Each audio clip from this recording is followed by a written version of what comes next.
Trump released from the hospital and back at the White House. Journalists and Libs hardest hit. NBC News holds a Biden infomercial, a VP debate preview, and mask up between bites of food.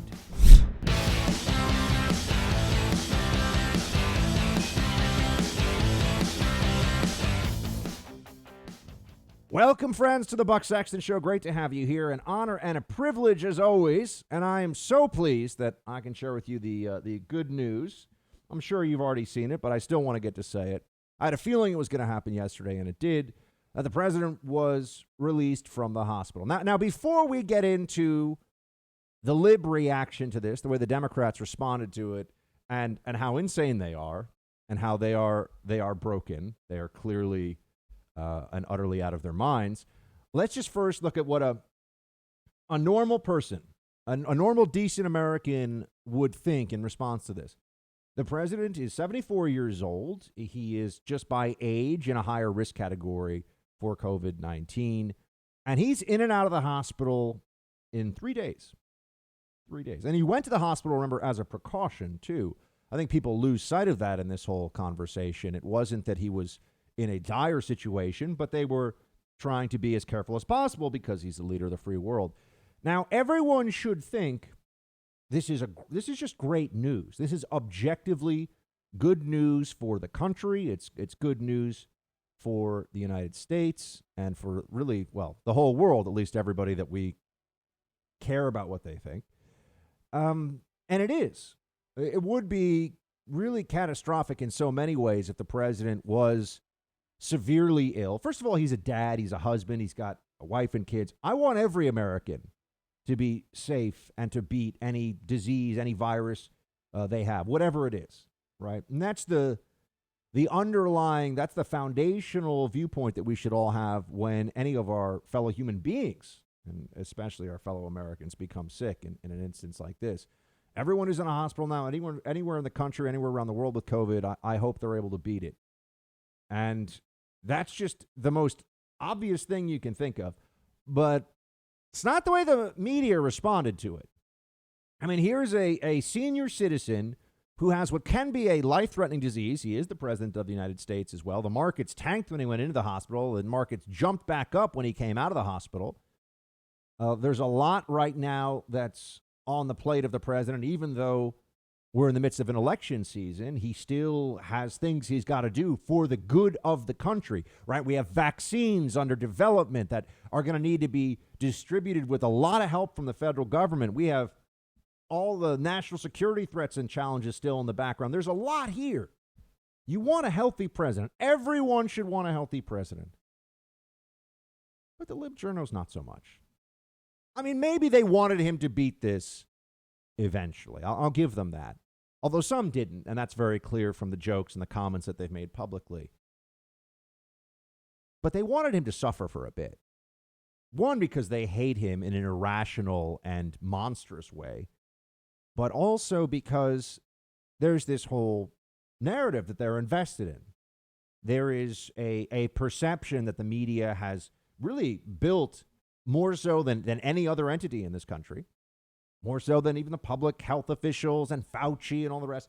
The mainstream media has convinced people that COVID is horrifically dangerous to everyone. And there's a perception, and this is true from the polling, and you can see people under 50 in America think COVID is 40 times as lethal for them as it is on average. 40x, not 4. And that's because of the media.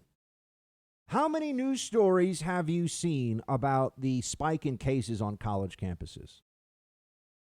I think at this point, tens of thousands of college kids have gotten COVID-19. Tens of thousands of them already. It might even be more than that now. How many fatalities have there been from this? How many hospitalizations? A handful of hospitalizations. I think there might be, as I speak to you now, one fatality of a college-age person from this.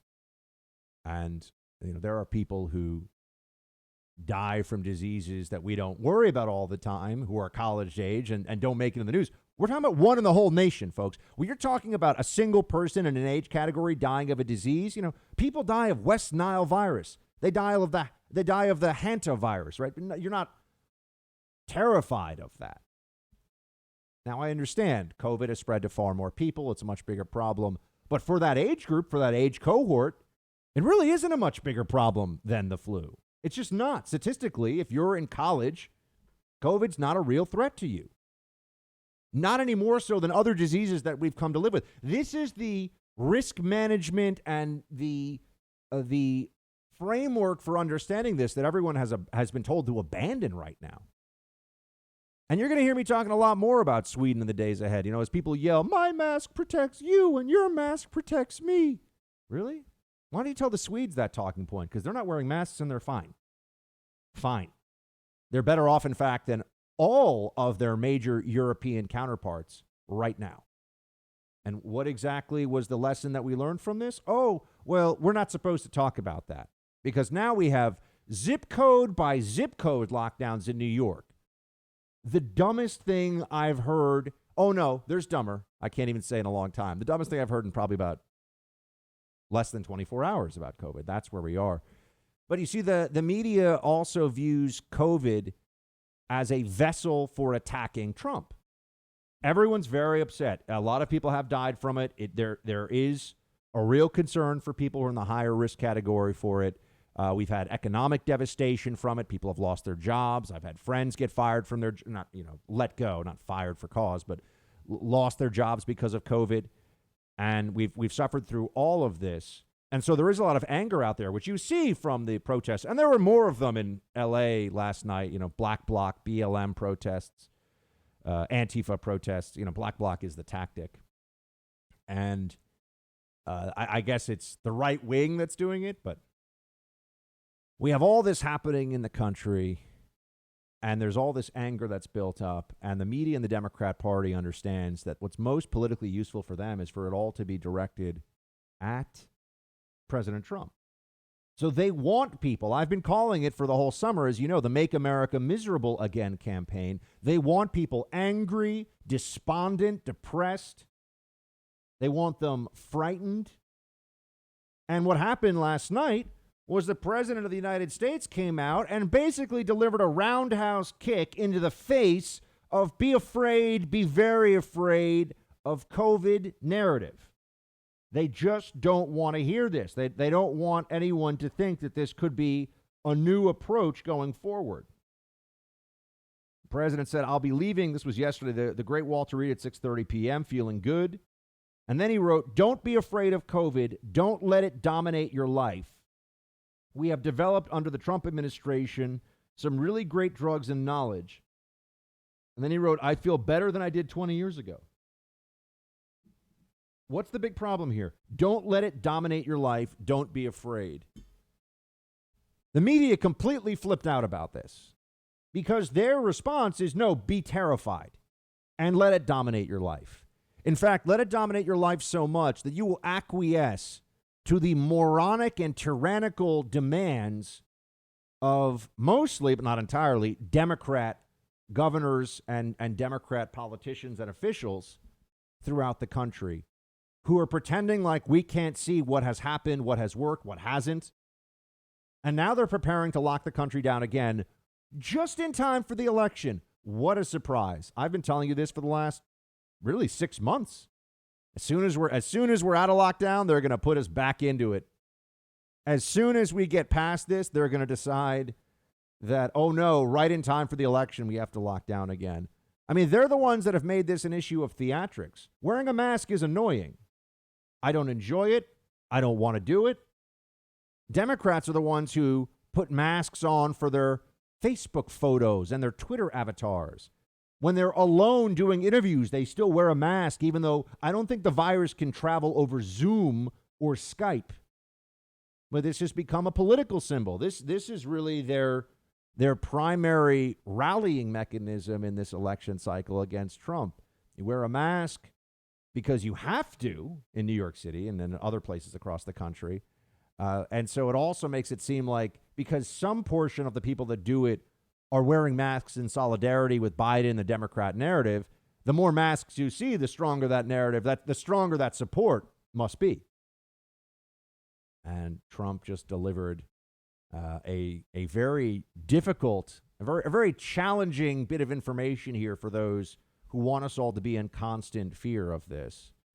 Because here's a 74-year-old man who looks like he's going to entirely beat this thing in a very brief period of time with minimal symptoms. Kayleigh McEnany also tested positive. She has COVID-19. You all know she's a friend of mine now, going on almost 10 years. She says she feels fine. Doesn't even have any symptoms. So she's positive for COVID. She's in her 30s. I forget. I think she's about 30, 33, 34. Maybe I shouldn't. I don't know. She's a lady. I don't know if we're allowed to say her age. But she has no symptoms whatsoever as of today. So we have people who in their 20s and 30s, if they get this, the chance of them really having a problem with it is infinitesimal. But they walk around with handkerchiefs around their faces and scream at people who go for jogs by themselves outside without a mask on. They think that's rational. They think that's normal. This is a nightmare for the libs, which is why they were reacting the way they did as the president made it back to the White House and showed the country that we can beat this just like Trump is beating this. We can live our lives not in fear, but with an understanding and with a real acceptance that nothing is perfect. There are risks in life, and you need to choose which ones you're willing to take. The mandates, the national dictates about how we're going to handle this does not take into account, one, the constitutional violations that we're talking about here. Governor Cuomo is threatening to shut down places of religious worship in New York City openly. He's saying, I'll shut down your synagogue to the Jewish community in Brooklyn and Queens here. And Democrats have no problem with this. So, in some states, the weed stores are open, but the synagogues have to close. The churches have to close. That's way too dangerous. No one's really looking at science and data anymore. They're all just pushing preferred narratives on the left, and that's why the president is such a problem for them. He wasn't supposed to be able to get in and out of the hospital in 3 days and say he's feeling good. He wasn't supposed to be able to have yes, it was theatrical, and they've already released what feels like a movie trailer about Trump's return to the White House, the campaign has. But he did. And now they have to deal with it. And now they have to accept the reality of a country that's beginning to see that they don't all have to be living in fear anymore. That's really part of the vote that's coming up here. Are Democrats going to be in charge and get you to live in fear for the next year and a half, maybe 2 because of COVID? Or do you go with the Trump administration that's going to work through this as rationally as possible, as reasonably as possible, understanding that nothing is perfect, but we'll get through this together? This is a nightmare for the left. They may be in a situation here. Just understand this. Where Trump beats COVID, ACB gets confirmed, and then Trump beats Biden. They know this can happen, and they know they can't process or accept or handle it on any level, which is why they are panicking right now. What does the COVID-19 pandemic have to do with you losing your home? Well, it's pretty straightforward. You see, the FBI says that there's been about a 75% bump in cybercrime from the beginning of the pandemic, and home title theft is a cybercrime. Here's how it works. The bad guys find your information online, then they use a quitclaim deed to kick you off, put themselves on. They take out loans against your home's equity, steal your cash, leave you with the payments. You might not even find out about this until you get a foreclosure notice in the mail. You have to take action today. Create a virtual barrier around your home's title with Home Title Lock. All you have to do is go to HomeTitleLock.com and use the promo code RADIO to get 30 free days of protection. You can also check online to see if you're a victim of this crime and don't even know it. HomeTitleLock.com, promo code RADIO for 30 free days of protection. Don't wait. Check out now, HomeTitleLock.com, promo code RADIO. See if you're already a victim of this crime, don't even know it, and you'll get 30 free days of protection.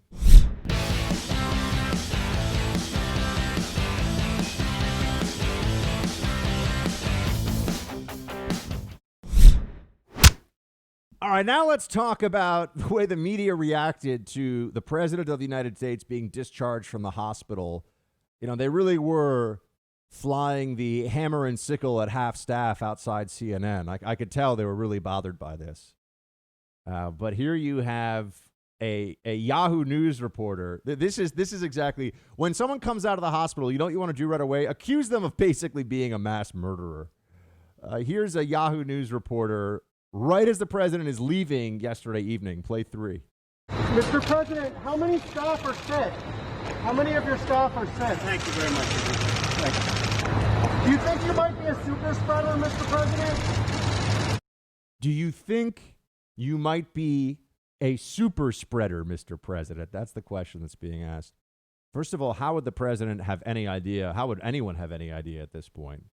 I mean, it's much more likely that someone on the president's staff or near him, just because there's so many more of them, do the numbers on this, got infected, and then the president picked it up that way.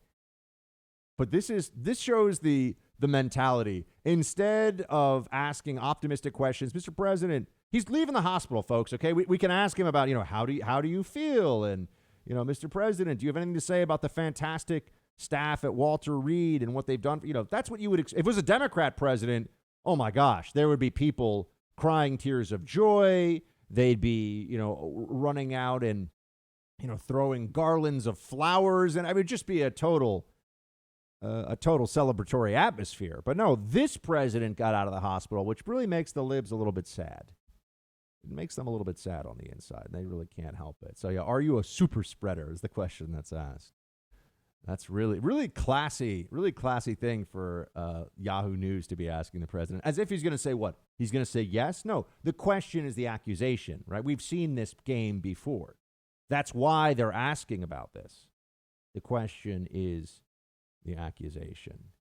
And that's also what you see this for the way that the press poses these things, and then also their analysis, which was even more unhinged, even crazier. Here's on MSNBC, the president leaves the hospital. He's standing outside the White House. There's nobody around him in this video shot. I watched it as it happened live. There's nobody around him in this video shot for like 50 feet. But they're having a total meltdown about it. Play 18. This is a Mussolini moment. Donald Trump, who looks like he has makeup on, which means somebody had to get close enough to make up his face with his favorite orange patina.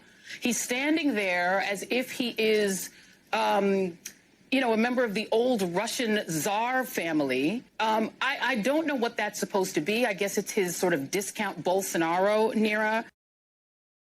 A Mussolini moment.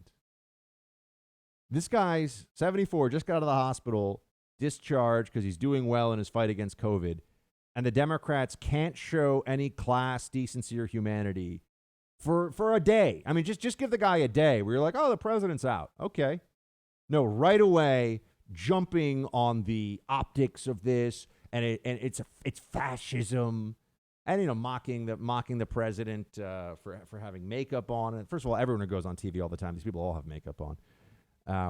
What is this really supposed to do? All it is, that's Joy-Ann Reid. I mean, she is dripping with hatred and venom for this president. It just exudes. She can't help it. People have been trained. They've been conditioned. They don't even view him as a human being anymore. It's obvious from the way they talk about him, the way they respond to him. This is a senior citizen who just got out of the hospital where he was admitted for COVID, and they're clearly upset about this. I mean, they can't hide it. They can't hide their disdain. And what's more, I don't even think they want to hide it. They want to show their viewers how much they hate this guy. Look, they're unhinged. They're deranged. They're a big problem. And we have to face this as a nation.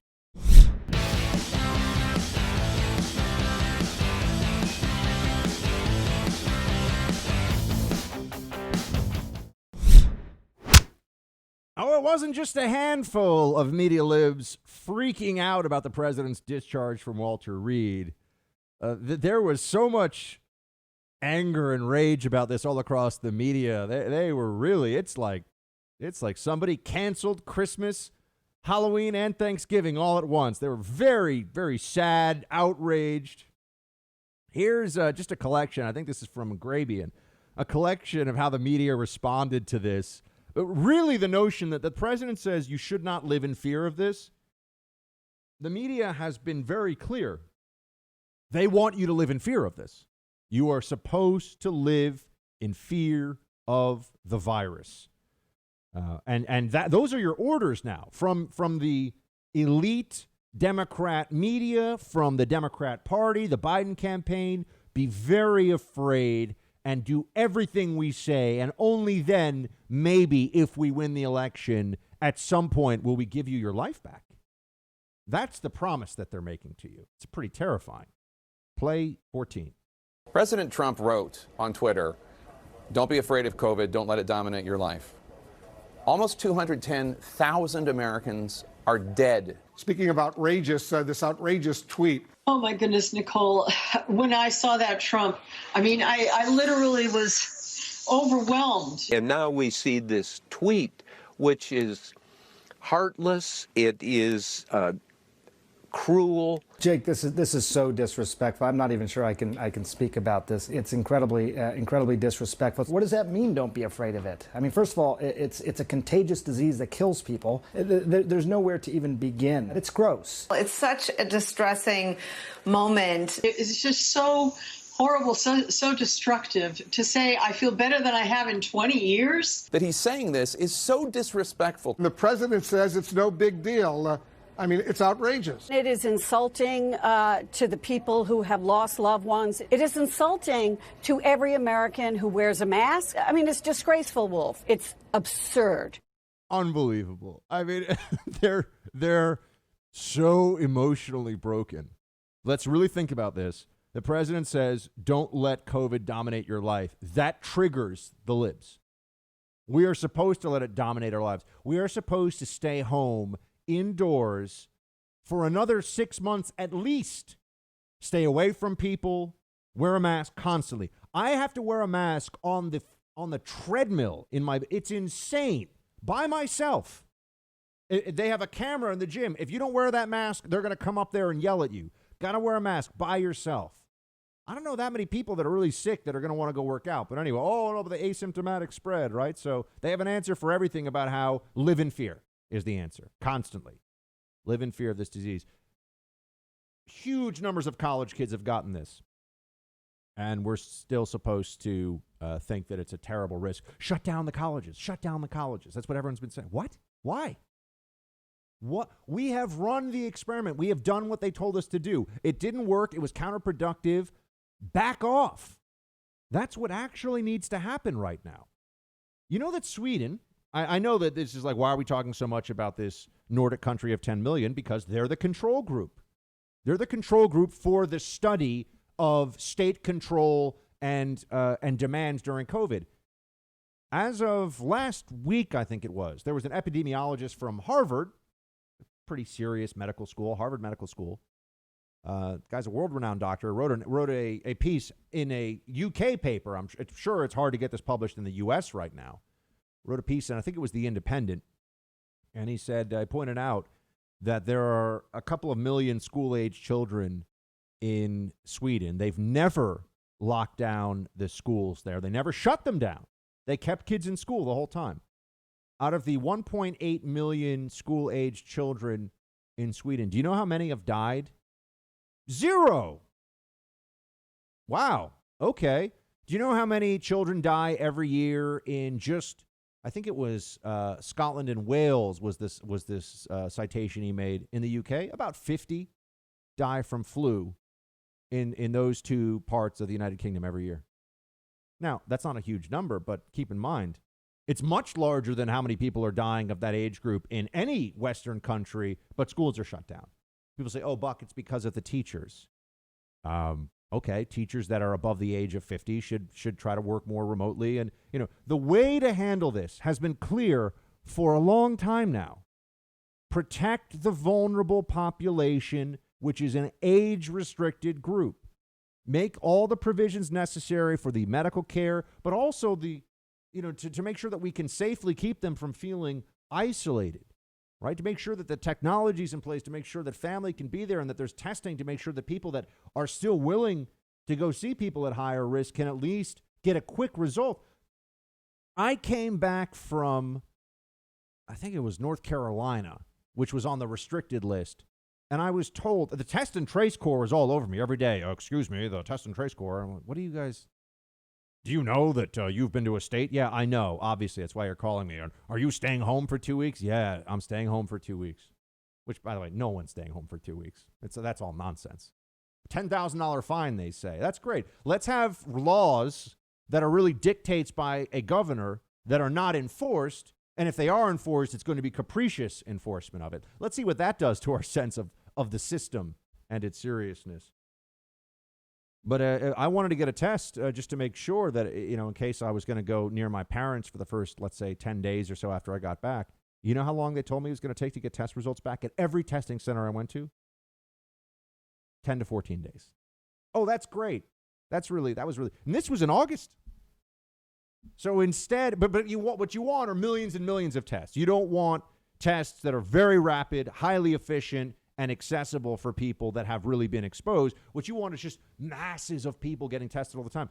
We have a 2 or 3% positivity rate. That means that 97 out of 100 people in New York who get tested don't have COVID. And there's also a false positivity rate that's at least 1%. It is for any PCR test. So how many people are even getting positive results back that aren't real? Folks, the whole thing has been botched because of all the fear. It's been botched because people won't listen to reason. Yes, people are dying from COVID, will die from COVID. It's horrible. There are a lot of diseases out there that people die from and that are horrible. We don't shut down society. We don't shut down the economy. And we were having a discussion about this at the beginning, but then the fear mongers just completely took over. And then the Democrats realized this was a mechanism for control. They realized that this was going to keep the country economically and psychologically depressed in an election year. And they could also pose as the great and virtuous people. Right? I mean, you've got fake Tapper tweeting out photos of himself. I'm alone in my office at CNN, but I'm still wearing a mask because that's what adults do. No, that's moronic, actually. It means nothing. You're alone. Why are you wearing a mask? You're worried you're going to infect yourself? Makes no sense. But see, it's all about you share the photo. I've got a mask on like a good person. I'm one of the good people. I'm surprised that libs aren't yelling at me. I'm doing a show in my apartment, alone, at home. No one else coming in here all day. It's kind of boring, really. And am I supposed to wear a mask? Because that's what the adults do. That's what the good people do. This is all just outrageous at this point. It's all nuts. And the media realizes that they haven't been able to defeat Trump, even with all the challenges of this year. With everything that we've seen, they have not been able to have the knockout blow against this guy politically. And that's part of what this freakout is. They felt like, oh, look at him. Remember what the narrative was last week? Trump has COVID because he's reckless and doesn't believe in science and he's a bad person. That's what the narrative was all day Friday, all through the weekend. And then it's like Trump waving at everybody saying, all right, I'm out. Had COVID. Looks like I'm going to be all right. Not out of the woods yet entirely, but looks like I'm going to be just fine. Well, what do you mean? You're not allowed to be just fine. You're supposed to be terrified. You're supposed to hide forever from this. They still cling to this. They believe that that's the response that we are all supposed to have. Everybody should be afraid. That's what they want you to say. Oh, here's a fake Tapper doing the usual, moral condescension toward not just the president, all of his supporters, as if he is somebody who we can trust on anything. Play 17. 210,000 Americans dead, hundreds of thousands, if not millions of Americans mourning them. 7.4 million Americans have contracted the disease. Many of them are going to have health problems for the rest of their life. For President Trump, who gets the best medical care of anybody in the world, to say, don't be afraid of COVID, don't let it dominate your life. There are children who don't have parents now because of this virus. Don't let it dominate your life? Yeah. That's the let it dominate your life. I mean, he raises the question. Let it dominate your life. That is the message. Be terrified. Don't go outside. Have someone else deliver your groceries. Oh, of course, all these people have other people out there in the world that are doing the things for them that, are icky when it comes to COVID. I'm sure Tapper sends a staffer to go, pick up lunch for him whenever he wants or go do his groceries or whatever it may be, among many other millionaire anchors at CNN. So, but notice it's be terrified. Let it dominate your life. That's what they want you. Let it dominate your life for as long as it's out there. What if the vaccines are only 50% effective, which is a very real possibility? And they'll still, remember, if it's 50% effective, I think that's the threshold for it gets approved. Well, then what? We're just going to let it dominate our lives forever? At what point do we just get to tell the people that are going to constantly be afraid? Look, if they want to be afraid, I'm not making anybody do anything. They're making you. They want to control you. They want to, because of their fear, you don't have any rights. That's the way the society works now. People are scared, largely because they've been brainwashed, so you can't make your own decisions about what risks you're willing to take when it comes to your own health. And when I'm talking about risks, I'm not saying, start doing heroin and going bungee jumping and something. I'm talking about whether you can breathe air outdoors without a cloth over your face, without a face diaper on. It's absurd. This is where they are. They're dug in. They're never going to change. They're never going to switch up on this thing. They've got an election to win. And if the American people are starting to feel optimistic, if Trump's rise, if his ability to beat this virus becomes a symbol of how the whole country can beat the virus, then all of a sudden this geriatric mediocrity known as Joe Biden doesn't seem that compelling to the people who aren't already brainwashed libs. So they've got to just do everything they can to get so mad at Trump, so angry at him over all of this. And it's as though he's killed 200,000 people. Did Trump kill all the people in Europe who have died of COVID? Is it because of his recklessness that's why that happened? I just want to know. Is it because of the lack of mask adherence from all the Trump supporters in Madrid that city is currently on lockdown? Or was it all the right-wing media outlets that convinced the Irish not to do enough social distancing and masking because they're going on a national lockdown? I just want to know, do they have answers to any of these questions? No. All they have is the repetition, the recycling of talking points from the past that were abandoned when it didn't work, and now they're saying it again. Now they double down on it. Oh, all we had to do to stop the pandemic was wear masks, but at the very beginning, they didn't realize this. What mask technology changed between now and then? I just want to know. Oh, okay. So we're supposed to listen to the people who didn't tell us how to stop this whole thing in its tracks from the very beginning? Fauci and all the rest? Here's what you have with these folks, friends. A lot of these public health experts have just been in positions. They're just bureaucrats. They go to meetings. The CDC puts out memos. No one pays attention to them. Oh, we might have a bad flu season this year. Some people read it. Barely anyone cares. There's no mechanism in place for excellence at these institutions. The CDC completely botched the early days of testing when it actually would have been most useful. As we know, this is just a matter of record now. And they explicitly told us not to wear masks.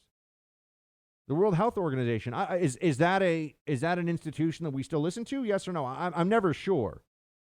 Well, they just put out a study this week that you won't hear about from anywhere else. They estimate that 10% of the world's population has already been infected with the coronavirus. Of the world's population. That's 760 million people. Johns Hopkins has been saying there are 35 million cases, okay? 760 million people is what they actually think have been infected with this. When you start looking at the fatality rate against 760 million cases, you know what it's close to, above, but very close to? The bad flu season.